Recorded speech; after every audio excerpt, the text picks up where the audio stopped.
তারা দেশ চালায় না, এক অদৃশ্য শক্তি দেশ চালাচ্ছে।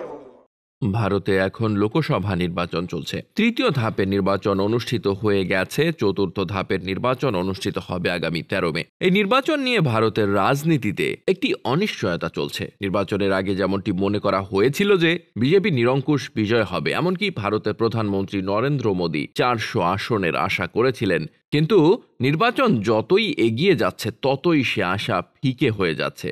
আর এর মধ্যেই বিএনপি এখন তাদের আন্দোলনের কৌশল পাল্টেছে। ভারত বিরোধী তার রাজনীতি আবার নতুন করে শুরু করেছে।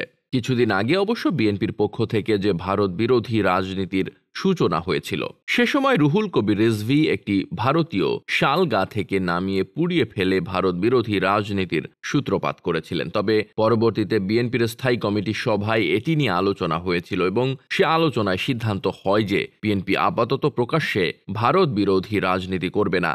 রুহুল কবির রিজভীর শাল পোড়ানোর ঘটনাকে একটি ব্যাখ্যাও দেওয়া হয়। তখন বলা হয় এটি তার ব্যক্তিগত অবস্থান, দলীয় অবস্থান নয়। ওই সময় বিএনপি আবার ভারত বিরোধী অবস্থান থেকে সরে আসে। এরপর বিএনপির ডাকা ইফতার পার্টিতে ভারতীয় দূতাবাসের দ্বিতীয় সর্বোচ্চ ব্যক্তি উপস্থিত হয়েছিলেন। ভারতের সঙ্গে সম্পর্ক রাখবে নাকি ভারত বিরোধী রাজনীতি করবে তা নিয়ে বিএনপির মধ্যে এক ধরনের টানাপোড়েন, দ্বিধা এবং বিভ্রান্তি ছিল। তবে সাম্প্রতিক সময়ে এ বিভ্রান্তি কেটে গেছে।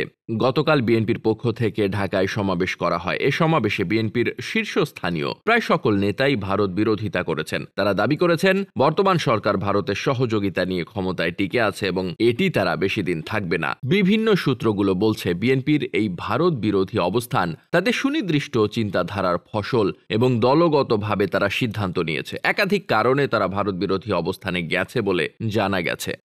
প্রথমত, ভারতের সঙ্গে বর্তমান সরকারের একটি সুসম্পর্ক, যে কারণে বিএনপি আন্তর্জাতিক পরিমণ্ডলে সরকারের বিরুদ্ধে কোনো প্রভাব বিস্তার করতে পারছে না বলে তারা মনে করছে। বিশেষ করে 7 জানুয়ারি নির্বাচনের আগে ভারত যেভাবে মার্কিন যুক্তরাষ্ট্র এবং ইউরোপীয় ইউনিয়নের মনোভাব পাল্টাতে প্রভাব রেখেছে, সেটি বিএনপির জন্য একটি বড় আঘাত বলেই তারা মনে করে। আর এ কারণেই বিএনপির রাজনৈতিক কৌশল এখন ভারত বিরোধিতাকে ঘিরে আবর্তিত হতে শুরু করেছে।